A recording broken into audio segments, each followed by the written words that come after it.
ఈ కుక్క 12 నెలలైనా ఈనకపోవడంతో దీని ఓనర్ దీని మీద విసుగు చెంది దీన్ని రోడ్డు మీద వదిలేశాడు. దీన్ని రోడ్డు మీద చూసిన ఒక మహిళ ఆ కుక్కను చేరదీసి ఆ కుక్కకు భోజనం పెట్టింది.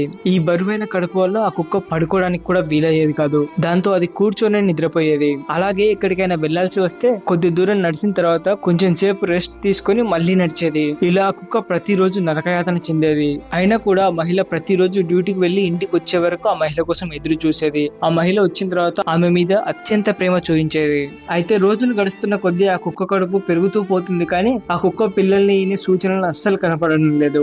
దాంతో డౌట్ వచ్చిన ఆ మహిళ ఆ కుక్కని ఆసుపత్రికి తీసుకెళ్లింది. స్కాన్ చేసి డాక్టర్ ఈ కుక్క కడుపుతో లేదు, కడుపులో ఉన్న ఒక చిన్న ఇన్ఫెక్షన్ వల్ల కుక్క కడుపు మొత్తం ఒక ఫ్లూయిడ్ తో నిండిపోయింది అని చెప్తాడు. దాంతో వెంటనే ఆ మహిళ ఆ కుక్కకు ఒక ఆపరేషన్ చేయించి ఆ లిక్విడ్ మొత్తం బయటికి తీస్తుంది. అలా మొత్తం ఆ కుక్క కడుపులో నుంచి 8 లీటర్ల లిక్విడ్ ని బయటికి తీస్తారు. అలా ఆపరేషన్ సక్సెస్ఫుల్ గా జరిగి ఆరోగ్యంగా ఆ మహిళ వెంట తిరుగుతుంది. ఆ కుక్కకు మళ్ళీ ప్రాణం పోసిన ఈ మహిళకు ఒక లైక్ అయితే ఖచ్చితంగా చేయండి.